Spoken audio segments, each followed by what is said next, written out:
Hola, ¿cómo les va? Muy buenas tardes, noches. Bienvenidos a esta emisión de Políticas de Estado atípica. Un poquito distinta, ¿no? Un poco. A ver. Yo no voy a decir, no voy a decir que algo que no tenga que ver con las buenas costumbres y los buenos usos. Pero cuando te dicen, usted no puede hacer política. Sí. ¿Sí? Bueno, debería ser, no puede hacer política electoral porque está en veda. En veda. Pero yo digo una cosa, nosotros hoy vamos a tener un programa fantástico. Sí. Va a ser un programa muy bueno, para alquilar balcones. Muy bueno. Pero mi pregunta, ¿no? Le hago la pregunta esta a la gente de Metro, a la gente de Fiverr, a la gente de Somos. En la vida, sí, no todo es política. Los hechos de la vida no son políticos. La cosa es que se asocia al tema de la política a lo partidario y a las elecciones. Y en realidad, como bien vos estás insinuando, la política nos penetra en todos los aspectos de la vida, ¿no? En la posibilidad de tener trabajo o no tener trabajo, en la posibilidad de deporte o no deporte, en la posibilidad de acceder a la cultura o no. Eduardo, hoy se lo dije a un idiota en el Club Gimnasia de Grima, médico, ¿no? ¿Qué cambia la estructura de una sociedad o qué mejora la estructura de una sociedad si no es la política? Bueno, ese es un tema muy debatido en estas épocas, ¿no? Porque hay como una reacción, a mí me hace acordar hace 20 años atrás, y digo 20 años no por casualidad, ¿se acuerdan de 2001, no? ¿Se acuerdan de 2001? Sí, claro. Esta cosa de que los peores de la clase son los que hacen política, y en realidad hay de todo, como en todos los ámbitos de la sociedad. Hay gente buena, comprometida, forzada, que lo hace casi, como es una vocación de vida, pero casi vuelca toda a las actividades las 24 horas del día. Ahora hay gente, lógicamente... Obvio, deleznable y no rescatable para nada. Pero lo que yo digo es, teatro es una muestra de la cultura, el cine es una muestra de la cultura, la pintura es una muestra de la cultura, y artistas, pintores, escritores, ¿vos me vas a decir que para un lado o para otro no se ubicaron en algún lugar? Bueno, por lo menos yo te diría, hay como corrientes ideológicas, no hablemos solamente de lo partidario, somos como corrientes del pensamiento. Y entonces esa corriente del pensamiento después tienen preferencia por algún sector u otro sector de la política. Es muy difícil encontrar un creativo, me refiero a cualquier ámbito de la cultura, a un creativo en cualquier ámbito del deporte, porque también, ¿viste? A veces se piensa solamente en el tema de quien escribe un tratado literario, una investigación científica. En realidad, la política te atraviesa en todo, una actitud de vida también, una actitud de vida. Bueno, pero eso se va a manifestar mañana en las elecciones y cada uno tendrá libertad de resolver lo que quiera, ¿no? ¿Cómo atravesará? Perdóname, pero eso está bueno también, que cada uno pueda elegir. Seguro, ¿no? Pero ¿cómo atravesará que en el fútbol los arreglos políticos han hasta modificado campeonatos mundiales?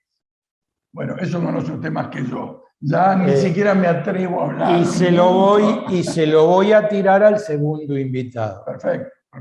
Porque eso lo conozco muy bien. Con mi cardiólogo, que ha estado comiendo los platos de la doctora Parra, que está allá en mi casa, que fue médico de la selección nacional, y con el personaje que viene en segundo término. Bien, perfecto. Entonces, no se puede soslayar. Que después lo que decís vos, que haya seres deleznables o seres... En todos los órdenes de la Claro, vida, en en todas todos las los profesiones, en todos los ámbitos del comercio, de la industria, donde quiera. Vos tenés el vivillo o tenés el tipo que trabaja a conciencia. Después se puede equivocar o no el que trabaja a conciencia, pues también ocurre. Nadie es perfecto que nunca se equivoca en la vida. ¿Usted alguna vez... No, no, ni ¿Alguna hablar. vez se equivocó? Ni hablar, Yo ni también. hablar. Yo también. Yo también. Así que bueno... Lo peor son los que no lo reconocen. Ah, bueno, de esos hay muchos también. Hay muchos.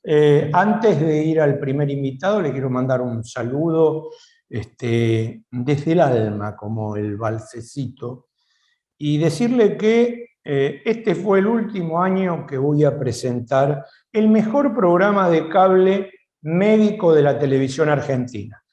Al amigo Luis Ventura, presidente de APTRA, que alguna vez estuvo en Los Secretos del Poder.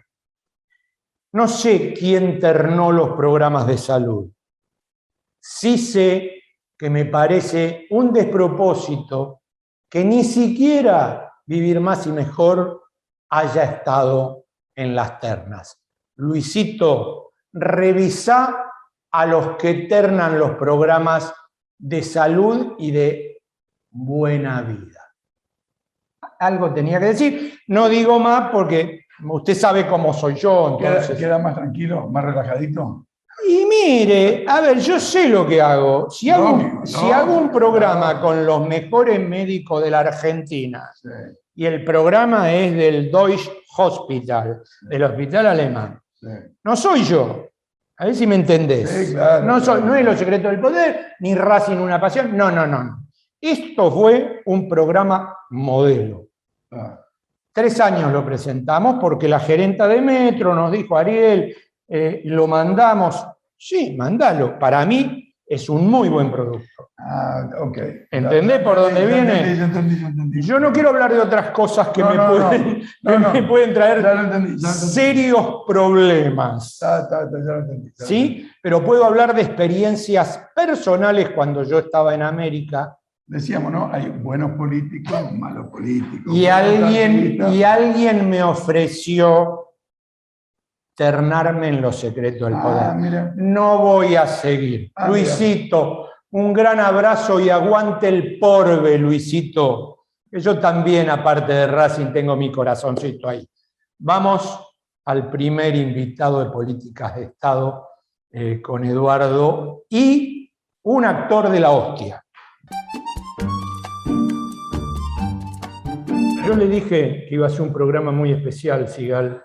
Lógicamente. Le dije, disculpe la introducción que hice dedicada a los muchachos de APTRA, pero estuve delicado. Bueno, por lo que después hablamos en el entretiempo, como digo. Sí, con lo que soy, estuve hecho una seda. Bueno, le dije que íbamos a tener un actor de la hostia, joven, acaba de cumplir 67 años. ¡Feliz cumpleaños, Bonín! ¡Feliz cumple! Un placer tenerte en Políticas de Estado. Yo, como hoy no se puede hablar de política, aunque decíamos con Eduardo en la introducción que es todo político y todo política, y Eduardo decía la política nos atraviesa por todos lados, pero claro, yo no puedo evitar decir que una de las mejores creaciones tuyas, por ahí vos no estás de acuerdo, pero fue la que hiciste de Enzo... ¿Cómo sigue? Bordavere, asesinato en el Senado de la Nación. Por ahí no está de acuerdo conmigo. A mí fue una de las mejores cosas que te vi hacer. Mirá, no sé si fue de las mejores. Fueron las cosas con las que me costó menos trabajo hacer, por un lado, desde la tarea actoral, y desde otro lado, por la remuneración económica. Fue el dinero más fácil que me gané en la vida. Mira. Porque tengo que transmitir admiración desde Bordavere a Lisandro de la Torre.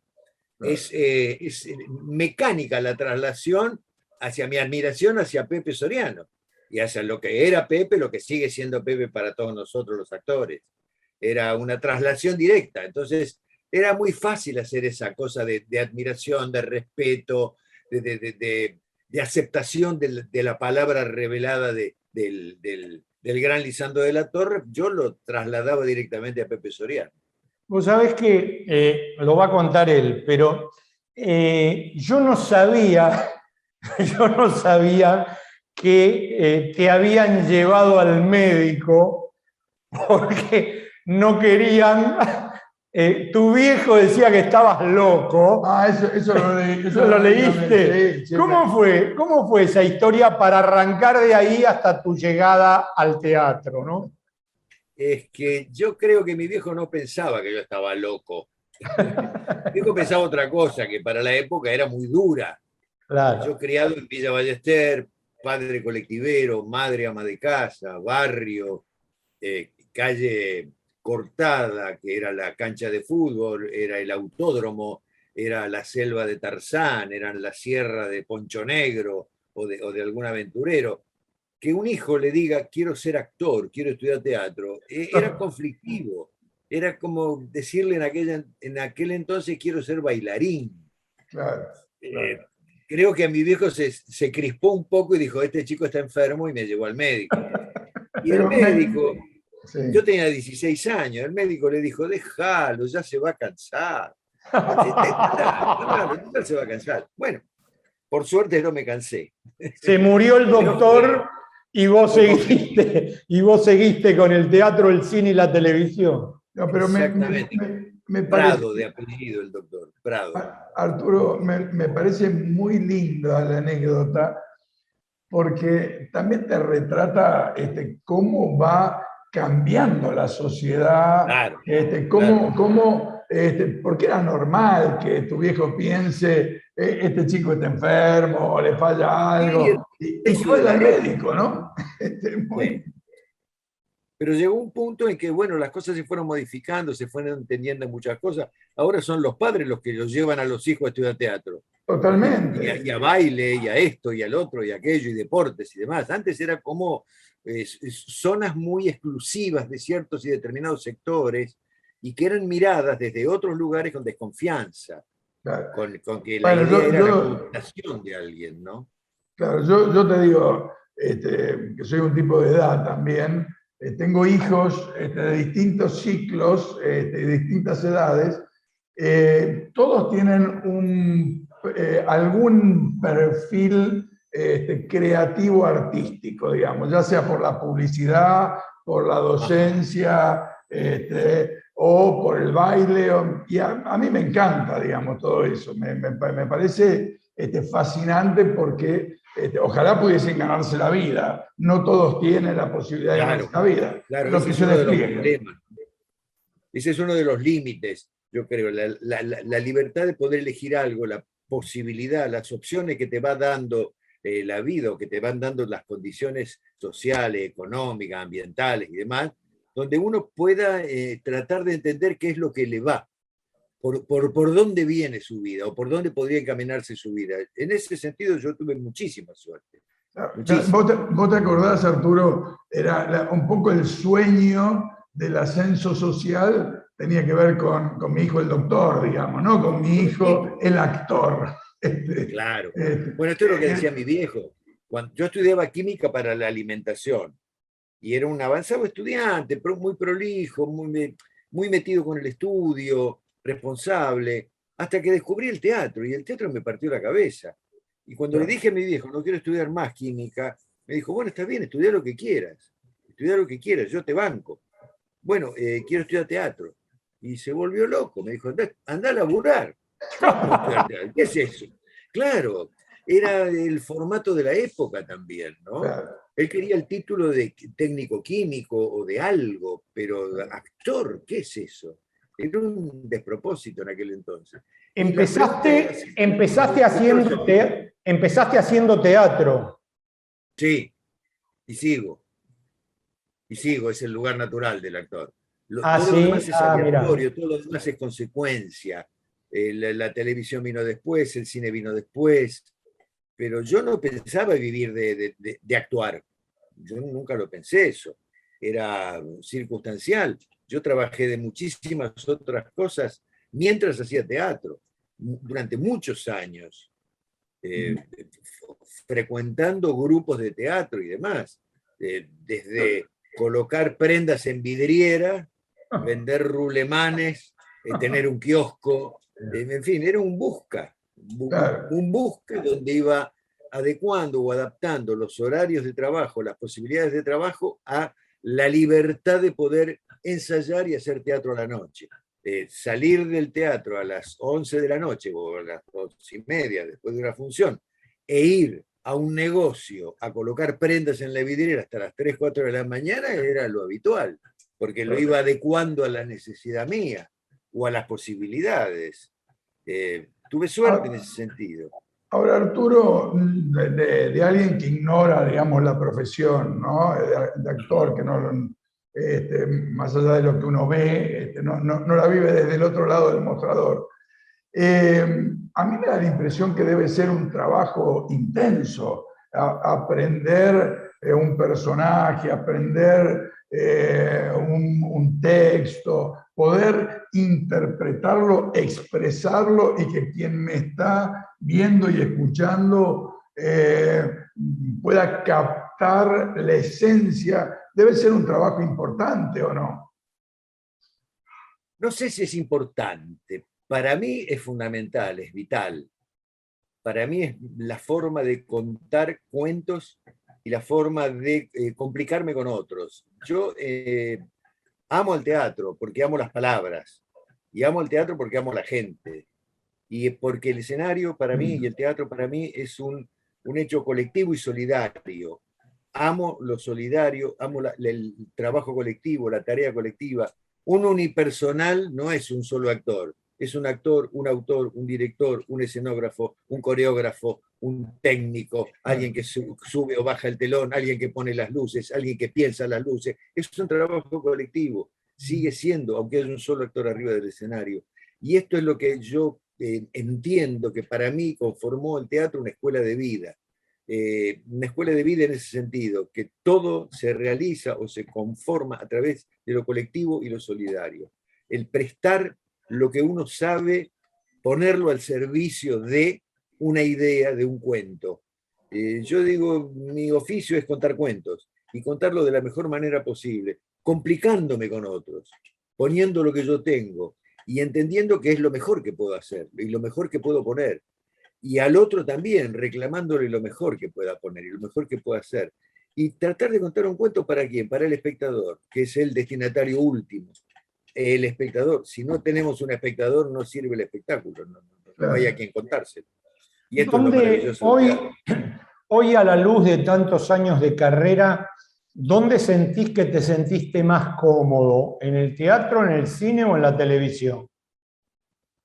En un principio era el teatro era el lugar natural y después vas encontrando lugares de comodidad, no siempre. Ordinariamente más cómodo es el teatro, es donde uno establece complicidades. La palabra cómplice es una palabra que amo. Uno establece complicidades con el otro. En la televisión es más acotada la cosa, es más difícil. Y el cine está mucho más mediatizado todo. Hay veces que se establecen esos vínculos, esas relaciones profundas con alguien. Yo he tenido encuentros maravillosos con compañeros y compañeras de trabajo haciendo una película, a lo mejor, donde en una situación, en una escena se resolvía algo, y se resolvía algo desde un lugar donde uno no lo había premeditado, y el director entendía eso, lo veía y decía, bárbaro, es por acá la cosa, ya está. No, pero no querés, no, es esto era lo que yo quería, y a veces uno no llegaba a la comprensión total de eso. Pero hay momentos mágicos en eso. El teatro te da más posibilidades de ir construyendo ese tipo de cosas y de ir estableciendo estos encuentros. Hay encuentros que son maravillosos arriba de un escenario. Bueno. Hay encuentros que son únicos e irrepetibles. O sea, vos sentís que te llega a la gente. Total. Hay un vínculo, hay una comunicación con la gente.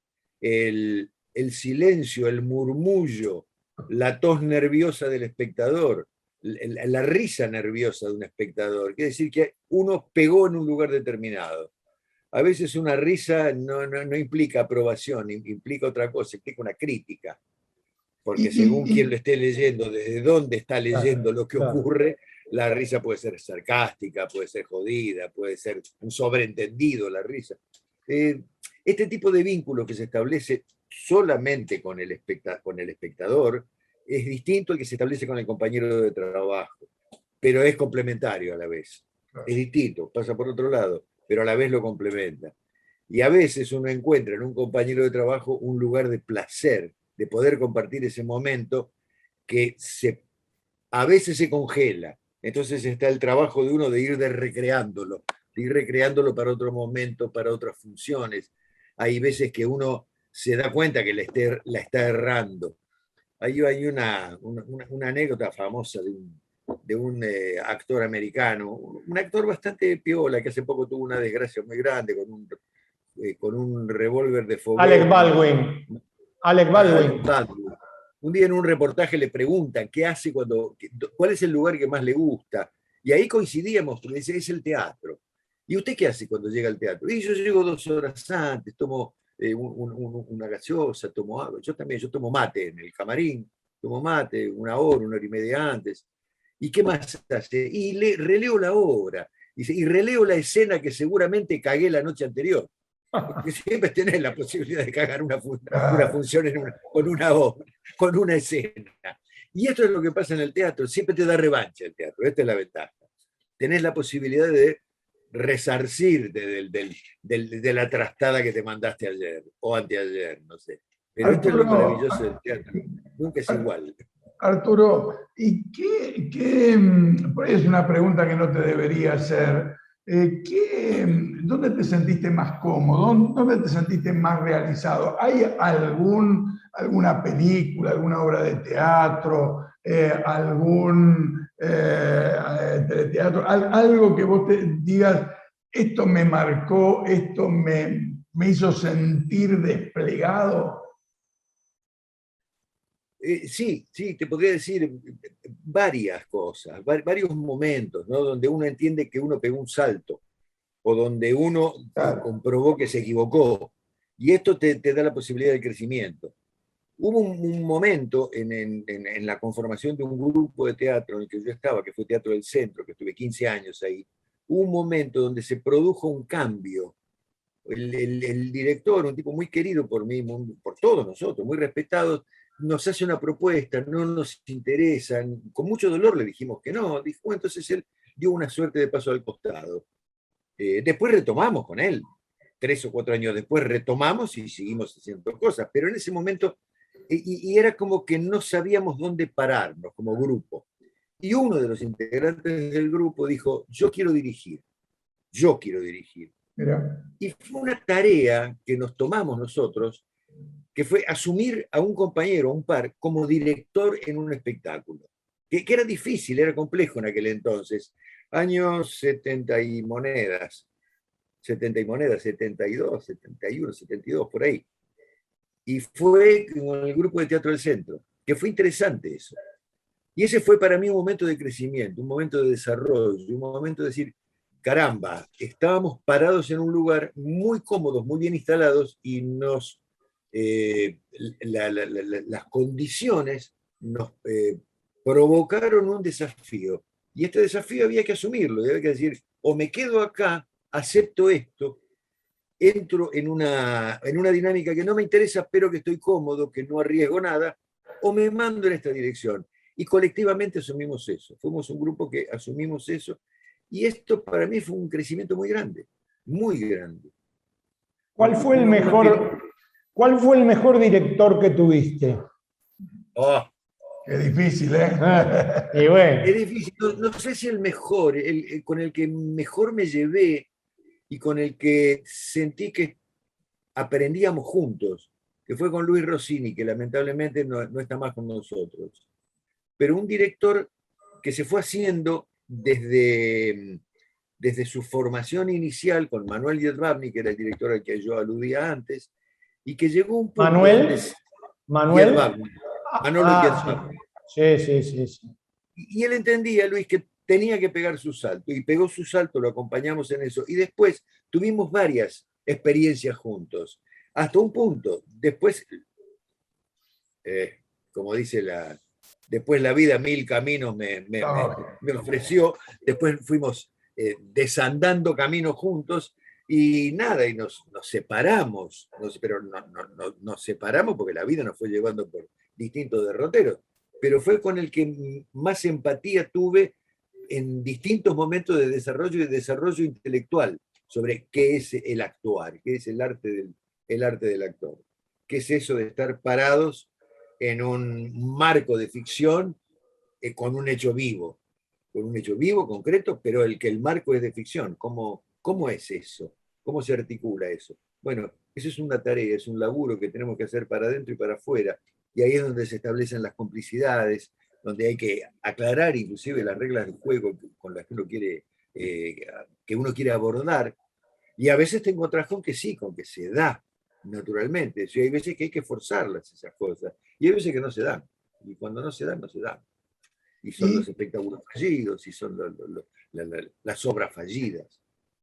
cómo viviste el tema de la pandemia? Bueno, ahora estamos saliendo por suerte y ojalá salgamos, porque estaba leyendo algunas situaciones difíciles que en Bélgica, en algunos países que Alemania unos rebotes fuertes, pero quiero creer que estamos saliendo, digamos, de eso. Pero Sí.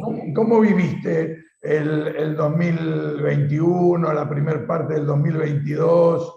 ¿Te encerraste mucho? Sí. Y soy un chico grande, tenía que cuidarme y nos cuidamos con Susana, por suerte, con mi mujer teníamos la posibilidad de aislarnos en nuestra casa, de encerrarnos, y así lo hicimos. También cuidando nuestra economía, no somos gente de dinero, tenemos gente de recursos medidos y demás, entonces teníamos que controlarnos un poco. Recursos teníamos, por suerte existía ya SAGAI, que es la Sociedad de Gestión de Actores, que cada tanto aparecía un dinero, aparecía la posibilidad de una repetición de algún trabajo, pero con mucho cuidado, con mucho cuidado. Y por suerte, esta profesión nos ayuda a ser creativos. Cuando en el verano del 20, del verano arrancado el 2020, teníamos un compromiso con Radiográfica de hacer un radioteatro. Hicimos a fin del 19 un primer capítulo que anduvo muy bien, y dijimos, bueno, el año que viene arrancamos con esto.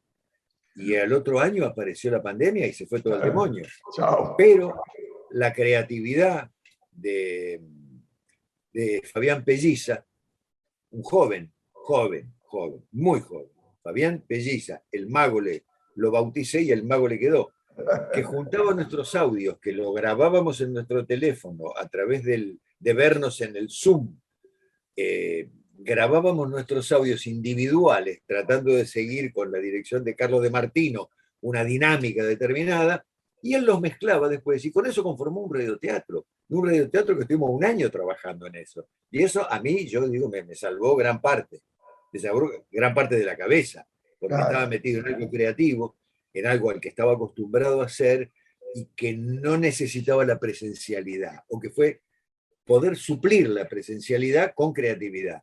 Es cuando la tecnología se pone al servicio del hombre. Se pone al servicio del hombre y hace estas maravillas. O se pone en contra del hombre y crea un dron que te mete una bomba abajo de la cama y te hace volar por el aire. Así es. Te hago una última pregunta que tiene que ver con lo actoral y que me la hice yo cuando vi la obra. ¿Te costó mucho meterte en el papel de un general inglés cuando hiciste en teatro el general Whitelaw en las invasiones inglesas? Ese general, a mí me... Ahí tenés lo loco de esta profesión. Yo leo una novela muy chica que se llama El delicado umbral de la tempestad. La leo en los interregnos de la grabación de una tira. Entonces tenía tiempo en el camarín, me tiraron al camarín y descubro esta novela, entre 8 o 10 novelas que compré para tener ahí para leer, la descubro y digo, qué hermosa novela. Es una novela muy chiquita, pero que cuenta este cuento. Y al final de la novela hay un correo electrónico, estoy hablando del año 2000, hay un correo electrónico del autor. Entonces le escribo un correo felicitándolo, diciendo, dándome a conocer y pasándole mi teléfono, si es que quería hablar con él, y si él disponía de tiempo para hablar conmigo. Y al rato me llama. Me llama y le digo, mira, me encantó la novela, me parece espectacular. Y me parece, además, que tiene un carozo teatral, tiene un corazón teatral esto. Y él, con mucho respeto, me dice, perdóneme, Arturo, usted está en pedo. Así, Jorge Castelli, un tipo encantador, con el que nos hicimos muy, muy amigos. Bueno, para terminar la charla, creo que no hay mejor anécdota que esa, ¿no? A los 2 años fue esa obra de teatro. Él y Christian Kramer la escribieron y me la trajeron. Y me dijeron, ¿la quiere hacer? Por supuesto, le dije. Y me pareció un material interesantísimo que habla de lo que es una estructura mental determinada. Y esta es la estructura mental que nos está manejando. No hablamos de política. Bueno, Arturo, Arturo, realmente gracias por esta charla. Gracias por las anécdotas, gracias por compartir el día de tu cumpleaños con nosotros, con Eduardo y conmigo en Políticas de Estado. Realmente muchas gracias. Al contrario, gracias a ustedes por ayudarme a festejar mi cumpleaños de esta manera. Es inédita, ¿eh? Muchas felicidades. Gracias, igualmente. Nos vamos a la pausa. Nos vamos a la pausa. Nos vamos a la pausa y después viene el segundo invitado de un programa típico. Acompaña a Política de Estado Puerto La Plata, un importante nodo logístico para los sistemas productivos de la región. Un puerto en continuo desarrollo. Puerto La Plata, el puerto del futuro.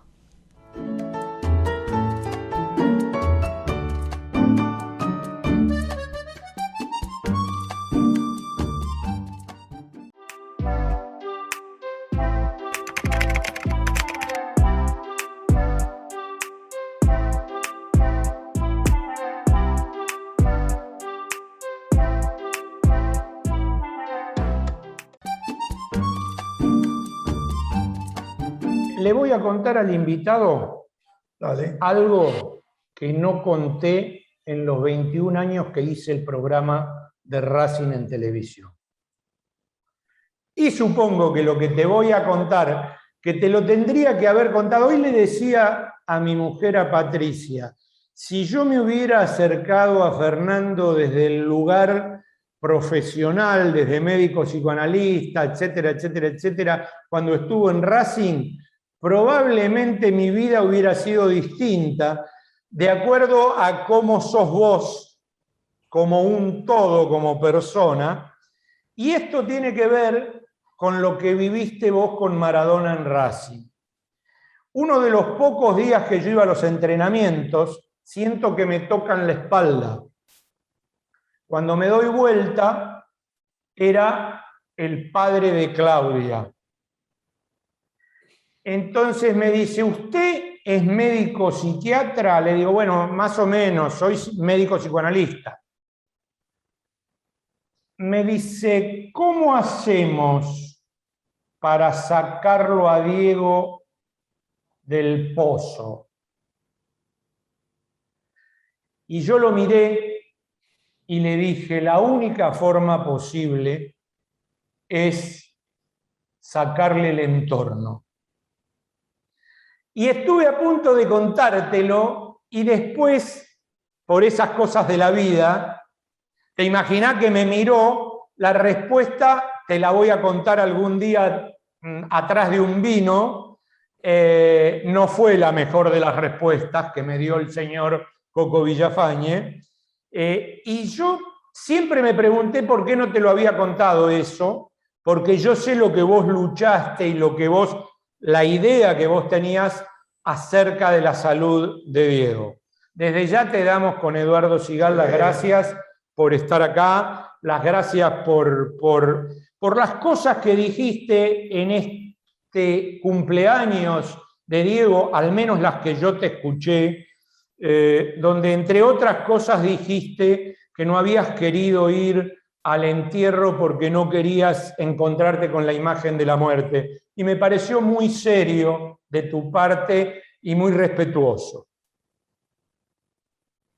Sí, sí, es verdad. Tengo casi por hábito ante el hecho irreversible del fin de la vida. No, tampoco lo hice con mi madre, tampoco lo hice con mi hermana, tampoco lo hice con amigos queridos.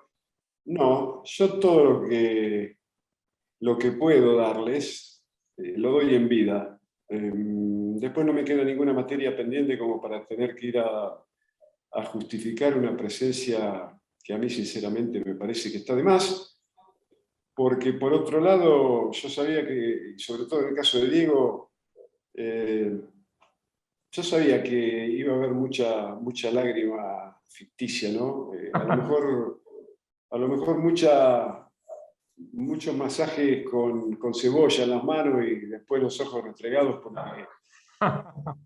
yo sé sí que hubo mucha hipocresía, que hubo mucho morbo, casi un pico de perversidad también. Esa noche, hacia medianoche, me llamó Gabriel Heise con Javier Mascherano para invitarme a ir juntos. Le dije, no, de ninguna manera le voy a dar el gusto tampoco a la puta muerte, que es tan vanidosa que se cree que le tenemos que tener tanto miedo y que tenemos que andar llorando por los rincones a los afectos queridos. No, a los afectos queridos, a todos aquellos que colaboraron para regalarme una vida que sobre todo, gracias a Diego, fue maravillosa. Lo recuerdo con alegría, lo recuerdo con los ojos luminosos, porque tengo infinidad de recuerdos fantásticos como para hacerlo de esa manera, ¿no? Entonces, Fernando, en algún momento vos dijiste que había diferencias entre Diego y Maradona y que vos preferías quedarte con Diego. ¿Por qué no le contás a Eduardo por dónde pasa esa diferencia? Hola Eduardo, encantado, ¿qué tal? ¿Cómo va? No, lo dije ante una pregunta de Aziz Kapadia, que es el director inglés de origen indio, que había arreglado un contrato con Diego para filmar el documental que después se presentó en el Festival de Cannes y al que tuve el tremendo privilegio de poder asistir, invitado junto con Daniel Arcucci. Y en un momento yo le comenté que habíamos ido a cenar a un restaurante fuera de Nápoli, una de las primeras veces. Entonces, apenas llegamos, comenzó la gente a fluir, a acercarnos, a empujar de un lado, de otro, a meter la mano en el plato porque quería llegar con el papel para que Diego le firmara. Y fue una noche muy desagradable en realidad, ¿no? Y bueno, salimos, nos fuimos y al otro día, cuando íbamos para entrenamiento, él iba manejando el Mercedes, que siempre se movía, y en un momento me mira así y dice textual, qué quilombo anoche, ¿no? Y yo, sí, la verdad que de eso quería hablarte, mira, a propósito, de eso quería hablarte porque, mira, no me invites nunca más, porque nunca más voy con vos a cenar a ningún lado, porque es un lío, no, te meten la mano en el plato, es un desastre. Escuchame, yo con Diego voy hasta el fin del mundo, pero con Maradona no voy hasta la esquina, hacete cargo vos de Maradona. Entonces, él me miró así, me dice, sonriendo, me dice, sí, tenés razón. Pero sin Maradona yo todavía estaría en Fiorito. Entonces siempre tenía esa salida. Tenía solución a cada uno de los problemas. Y entonces Kapadia se tomó de esa opinión, de esa reflexión mía, para prácticamente usarla como núcleo central del documental en el que trataba de explicar realmente cómo había sido la saga de vida de Diego, ¿no? Vos sabés que a mí siempre me llamó la atención de Diego, que más allá de las dificultades por ahí, de determinadas etapas de su vida, que en cualquier circunstancia para mí era un tipo muy genuino, que te podía decir en la cara lo que realmente se le venía en ganas.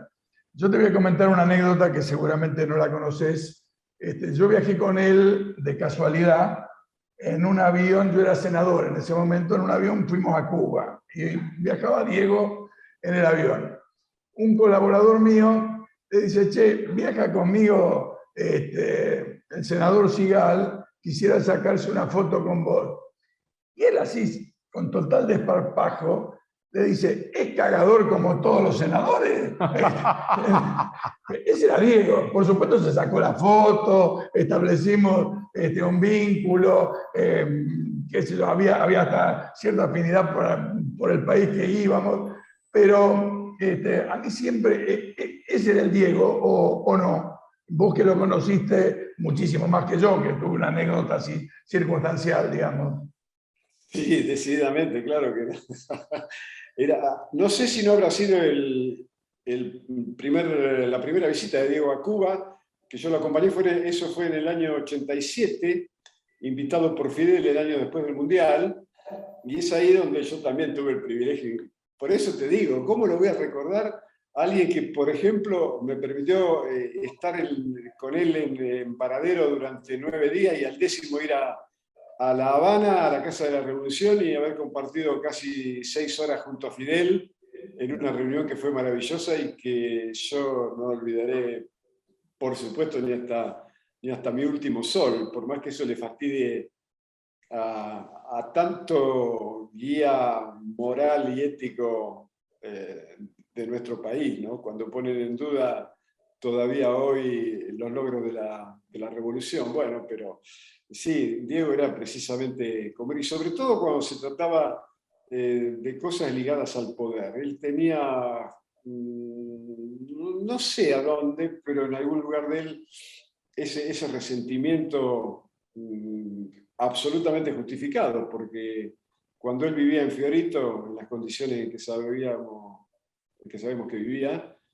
no había ido ningún presidente, por ejemplo, a golpearle las manos a Tota y a Chitoro para ver cuál de todos los problemas le podían solucionar. Tampoco fue ningún papa a invitarlo al Vaticano, ¿no? Y ahora, claro, después cuando volvió con la Copa de México, lo llevaron hasta el balcón de la Casa de Gobierno, en esa clara instrumentalización que se hace del éxito, porque el festejo natural para un equipo de fútbol que logra un título es la casa madre, que es la AFA, o un estadio de fútbol. Pero bueno, más allá de quién era en ese momento, y no importa el presidente, eso ocurre hoy en todo el mundo. Y a mí me molesta mucho, porque yo un día se lo dije a Jorge, bueno, se lo dije al mismo Diego, cuando vino en Ezeiza corriendo, habíamos llegado de México.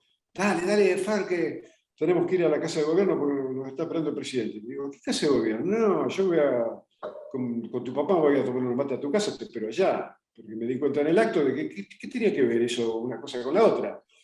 Y recuerdo que un día se lo comenté a Jorge Valdano y él mismo, sabes que no lo había pensado nunca. Así. Bueno, pero él tenía eso de, sea contra el poder de la FIFA, y muy sobre todo sobre el presidente, o quien fuera en ese momento el presidente de los Estados Unidos, tenía una pulseada tipo de las que hacía Popeye, ¿no? con el amigo grandote. Sí, me parece que también es otra de las características más salientes de Diego, que hacía esa aseveración de Oscar Wilde cuando dice que uno de los mejores atributos de los seres humanos es su capacidad de rebelarse ante la injusticia que comete el poder. Fue creo lo que le valió a Che Guevara para decir después que a todo buen revolucionario le tienen que doler como propias las injusticias que se cometen en cualquier parte del mundo, sobre todo con las clases menos pudientes, ¿no? Bueno, y con Diego, por más que yo te escuché a vos en algún lugar y lo escuché a un amigo común, a Roberto, a Pedro, con Diego, lo de las injusticias en el Mundial de Estados Unidos, mejor que no pensemos como la clínica del doctor Cureta, ¿no? No pensemos feo, pero el amigo Julio Grondona lo limpió de un plumazo de ese mundial, ¿no? Sí, absolutamente, absolutamente. Lo que pasa es que, como siempre, ¿no? Te piden pruebas. Claro. Bueno, sí, está bien. Las pruebas, el que las tiene ya no está más. Claro. Pero también uno puede oponer la fuerza del sentido común. Y el sentido común me dice, yo siempre comento al respecto de que una vez leí un libro que se llama ¿Por qué no soy cristiano?, de Bertrand Russell, que es el filósofo inglés que premio Nobel de Literatura en el 50. Muy buena anécdota esa, contala. No, claro, entonces hablando acerca o no de la asistencia del Supremo, hay un debate en la Universidad de Princeton entre el arzobispo de Canterbury, que es Copleton, y Bertrand Russell, ¿no? Y en un momento, como Russell lo acorrala con tantas preguntas, el arzobispo termina diciendo, bueno, listo, se acaba la discusión. La presencia de Dios se explica por la verdad sin pruebas. Es la fe. Bueno, entonces yo digo, tantos años después, esto es lo mismo. Yo no tengo las pruebas, pero no necesito tenerlas, porque yo sé cómo ocurrió todo. Y de la manera casi despiadada, de la manera sanguinaria en la que Diego fue hecho fuera de ese mundial, ¿no? El momento más feliz tuyo con Diego, me imagino que debe haber habido muchos, pero ¿fue el Mundial del 86, el abrazo ese que te pegó en el Estadio Azteca? Sí, de todos los momentos elijo ese porque lo habíamos pensado tanto. Diego comenzó a preparar ese Mundial casi 3 meses antes, ¿no? Y en ese momento, cuando terminó el partido contra Inglaterra, yo estaba a la derecha del arco de Shilton, dentro de la cancha, a 5 metros de la línea, porque adelante estaban los fotógrafos, los camarógrafos. Y cuando termina el partido yo ingreso y había un montón de gente, y en un momento escucho, como él, como siempre me decía, no el apodo, ¡ciego! Y yo giro a la derecha y me pegó un salto de rana y me abrazó y bueno, y me dijo un par de cosas, ¿no? Recordando todo cuánto habíamos hecho para ese momento. Sí, sin ninguna duda, uno de los tantos fantásticos, inolvidables momentos fue ese abrazo que todavía, ahora que me lo recordás, parece que me duele. Te decía ciego, ¿no? Ciego te decía vos. Claro, sí. Esa es la manera casi común en que a veces por ahí Fer, pero normalmente era ciego. Sí. Fernando, y más allá de los dotes naturales que indudablemente nos hizo admirar hasta quienes no somos fanáticos del fútbol, su habilidad. Él era una persona disciplinada, se entrenaba mucho, era un tipo ordenado o no, o así como uno lo ve en distintos aspectos de la vida, también era en su relación con el entrenamiento. ¿Cómo era? Si tenés ganas de hablar. Hubo 2 fases. Una, que es cuando él estaba intentando, como el ave fénix, resurgir de las cenizas de su lesión, de la brutal lesión del 24 de septiembre del 83 que le produjo Antonio Goicoechea en el partido contra el Athletic de Bilbao en el Nou Camp, y por la que muchos especialistas dijeron que él no iba a poder volver a jugar al fútbol por la gravísima consecuencia que iba a tener eso en cuanto a la reducción de la movilidad de su tobillo, que iba a quedar prácticamente rígido. Y ese camino que transitó hasta después, gracias a su esfuerzo, a su voluntad, a su sacrificio, bueno, a todo lo que puso porque él quería cambiarle la suerte a su familia y su misma suerte, y puso todo de sí y llegó ¿a dónde llegó? A la cima. Y cuando llegó a la cima le pasó lo que él mismo dijo. Nadie lo había preparado para eso, le pegaron una patada, lo subieron hacia arriba, pero nadie le había dicho cómo hacer para combatir contra esos vientos huracanados de la fama, de la frivolidad, del jet set. Y entonces, ¿qué hizo? Para poder sostenerse recurrió a una muleta que se llama cocaína, y a partir de ahí, claro, como en el caso de casi la mayoría de los adictos, las conductas cambian, y al cambiar las conductas cambian los hábitos. Ya se pierden un montón de valores que tienen que ver también con las convenciones sociales que nos exigen ser de una determinada manera, uno comienza, obviamente, a ir de un lado para otro, como si estuviera manejando en un terreno resbaladizo. Y claro, en ese momento fue completamente distinto. Sí, pero al principio no. Diego era, sin duda alguna, era un enamorado del fútbol, un enamorado de la pelota, un enamorado de la camiseta argentina, y sinceramente era... Por eso no me explico, hoy me llegaron rumores de que ayer en un programa de televisión La Volpe habló de, no sé, de que Diego salía todas las noches. Pero yo creo que eso es una estupidez que no tiene ningún asidero, porque te repito, Diego, 3 meses antes comenzamos, cuando yo le sugerí el hecho de visitar al grupo que había ayudado a Francesco Moser, que era el ciclista español, italiano, que había batido el récord mundial de la hora en Ciudad de México. Y al notar yo que Diego iba a tener que competir en las mismas circunstancias climatológicas, bueno, por eso le sugerí y él aceptó acercarnos a ese grupo, que fue una ayuda fundamental, más que nada por el hecho de que ayudaba a eso, a que Diego visibilizara el Mundial mucho antes que cualquiera, porque desde un primer momento yo les decía, ¿es tu Mundial o el de Platini? Pero te lo están haciendo en el lugar justo, te lo están haciendo para vos, porque la mayor presión parcial de oxígeno, la altísima temperatura, el altísimo smog, todas esas condicionantes climatológicas iban a jugar a favor y no iban a permitir las marcas tan cercanas, tan presionantes, que prácticamente le habían dejado hacer muy poco en Barcelona 82. Pero que alguien salga a decir esto es una total falta de respeto. Además, una manera irrespetuosa para con un chico que puso todo de sí en ese mundial. Recuerdo perfectamente, Bilardo, y está Carlos que lo puede testificar, dio en todo ese periodo una sola noche libre. Una.